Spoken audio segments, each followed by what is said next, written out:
এই রমজানের মাসে দীর্ঘ সময় ধরে আপনারা এখানে উপস্থিত হয়ে আজকের এই অনুষ্ঠানটিকে সফল করে তুলেছেন, তার জন্য আমি প্রথমে কৃতজ্ঞতা জানাই। গত 12 ফেব্রুয়ারি জাতীয় নির্বাচনের মধ্য দিয়ে বিএনপির নেতৃত্বে যুবদল জোট 2/3 সংখ্যাগরিষ্ঠতা অর্জন করে এবং 16 ফেব্রুয়ারি বিএনপির চেয়ারম্যান জনাব তারেক রহমানের নেতৃত্বে বাংলাদেশে নতুন সরকার গঠিত হয়। এই সরকার দল জনগণের কাছে যা অঙ্গীকার করেছিল সেই সব অঙ্গীকার দায়িত্ব নেয়ার পরপরই তাকে বাস্তবায়ন করার কাজ শুরু করে। মাত্র 22 দিনের মাথায় আজকে সরকারের প্রথম অঙ্গীকার ফ্যামিলি কার্ড তার বাস্তবায়ন কাজ আমরা ইতিমধ্যেই মাননীয় প্রধানমন্ত্রী ঢাকায় শুরু করেছেন। 14টি জেলায় এই উদ্বোধন চলছে এবং আমরা বাঞ্ছারামপুরের ব্রাহ্মণবাড়িয়া জেলার বাঞ্ছারামপুরেও এই কাজ শুরু করতে সক্ষম হলাম। এর জন্য পরম করুণাময়ের কাছে, মহান সৃষ্টিকর্তার কাছে আমরা সকলকে জ্ঞান করি। প্রিয় বন্ধুগণ, আমাদের এখানে নেতৃবৃন্দ আছেন। আজকের সভাপ্রধান ব্রাহ্মণবাড়িয়া জেলার সম্মানিত জেলা প্রশাসক সহ আমাদের এখানে ব্রাহ্মণবাড়িয়া জেলার সদরের মাননীয় সংসদ সদস্য মহোদয়, ব্রাহ্মণবাড়িয়া জেলা বাঞ্ছারামপুর থানা বিএনপির সিনিয়র নেতৃবৃন্দ, বিএনপির বিভিন্ন অঙ্গ সংগঠনের নেতৃবৃন্দ, আমাদের ব্রাহ্মণবাড়িয়া জেলার পুলিশ সুপার সহ বাঞ্ছারামপুর জেলার পুলিশ কর্মকর্তা সহ সমাজ সেবা মন্ত্রণালয়ের অধীনস্থ সমাজ সেবা প্রতিষ্ঠান জেলা এবং থানা পর্যায়ে সমস্ত কর্মকর্তাবৃন্দ এবং বাঞ্ছারামপুর পৌরসভা এই মাওলাগঞ্জ মিলনায়তনে আমরা পৌর নেতৃবৃন্দের সহযোগিতায় আজকে এই সমাবেশ করতে পেরেছি। আমাদের দল গণসংহতি আন্দোলনের নেতৃবৃন্দ এখানে উপস্থিত আছেন এবং যারা আজকে ফ্যামিলি কার্ড পেলেন তারা সবাই উপস্থিত আছেন। আমি সংক্ষেপ করার জন্য নাম করলাম না, কারণ ইতিমধ্যে বহুবার নাম উচ্চারিত হয়েছে, আপনারা ক্ষমাসুন্দর দৃষ্টিতে দেখবেন। আমি প্রত্যেকের কাছে আমার ধন্যবাদ কৃতজ্ঞতা জানাই এবং প্রথমেই স্মরণ করি সেই সব শহীদদের, সেই সব লড়াকু যোদ্ধাদের যারা দীর্ঘ ফাঁসিবাদ বিরোধী লড়াইয়ে জেল জুলুম ভুলিয়া মামলা হামলা এমনকি গুম খুন মোকাবেলা করে, শত অত্যাচার মোকাবেলা করে বিরোধী দলের নেতা কর্মীরা, বিশেষভাবে বিএনপির নেতা কর্মীরা যেভাবে তারা সারা দেশে তাদের লড়াই অব্যাহত রেখেছেন। আমি স্মরণ করি জুলাই আগস্ট অভ্যুত্থানে আবু সাইদ, মুগ্ধ, জুলফিকার, শাকিল, ওয়াসিম, রিয়াগো, অসংখ্য হাজারো তরুণদের, শিশু, নারী, বৃদ্ধ, বাঙালি, চাকমা, হিন্দু, মুসলমান যারা এখানে রক্ত দিয়েছে। আমি বিশেষভাবে স্মরণ করি এই বাঞ্ছারামপুরের সন্তান, আমাদের সোনারামপুর ইউনিয়ন জাতীয়তাবাদী ছাত্র দলের সহসভাপতি নয়ন মিয়া, তার বাবা এখানে উপস্থিত আছেন। ফাঁসিবাদ বিরোধী লড়াই করতে গিয়ে পুলিশের গুলিতে তিনি শাহাদাত বরণ করেছেন।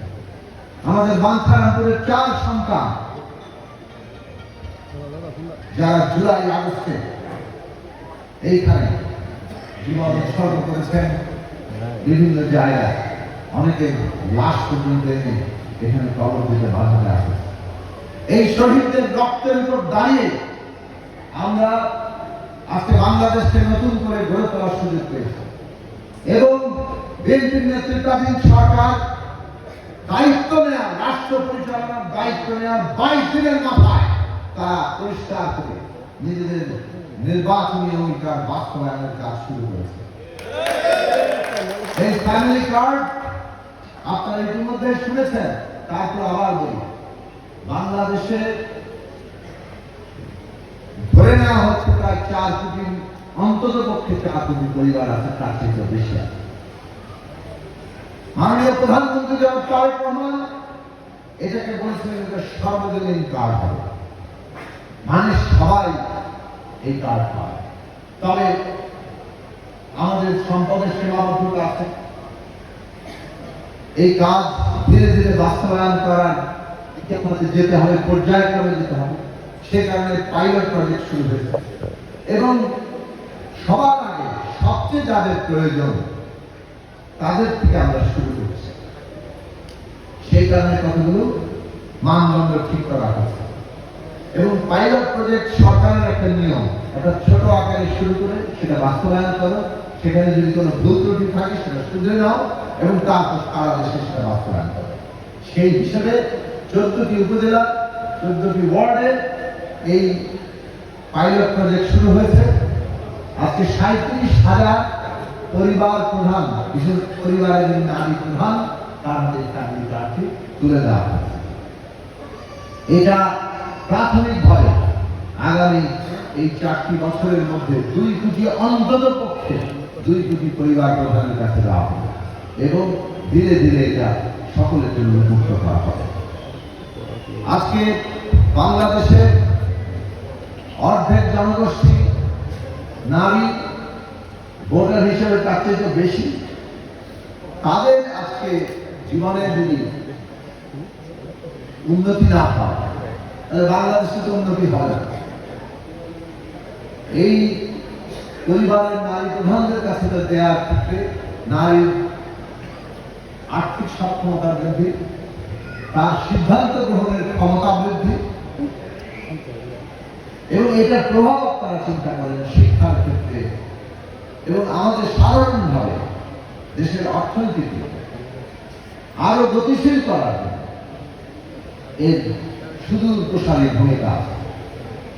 লক্ষ্য করে দেখেন, সরকার সবার আগে জনগণ, যেমন সবার আগে বাংলাদেশ স্লোগান দিয়েছে, তেমনি সবার আগে জনগণের কথা বলছে এবং জনগণের মধ্যেও যারা সবচেয়ে প্রান্তিক, সবচেয়ে নানাভাবে আর্থিক দিক থেকে দুর্বল অবস্থায় আছে, তাদেরকে সবার আগে বিবেচনার মধ্যে এনেছে। তাদের কাছে রাষ্ট্র, সরকারের যা সুবিধা সেটা সবার আগে পৌঁছানোর সিদ্ধান্ত নিয়েছে এবং সেই হিসাবে ফ্যামিলি কার্ড তাদের মধ্যে বিতরণ করা হচ্ছে। এই 4 মাস এই ফ্যামিলি কার্ড 37,000 পরিবার পাবেন। 4 মাসের প্রস্তুতি চলবে। আগামী বাজেট থেকে এই যে ফ্যামিলি কার্ড ধীরে ধীরে সকলের জন্য উন্মুক্ত হতে থাকবে। কাজে আপনারা এভাবে আশ্বস্ত থাকেন যে এটা কেবল বিশেষ কয়েকজনকে দেওয়া হচ্ছে না, সকলের কাছে ধীরে ধীরে এই সুবিধা পৌঁছাবে। আমরা সামাজিক সুরক্ষা খাতকে দ্রুত কার্যকর করতে চাইছি। ইতিমধ্যে মাননীয় প্রধানমন্ত্রী বলেছেন, ফ্যামিলি কার্ডের পাশাপাশি কৃষি ঋণ 10,000 টাকা পর্যন্ত সুদসহ মৌকুব করে দেওয়া হয়েছে। আসলে ওটাই প্রথম করা হয়েছে।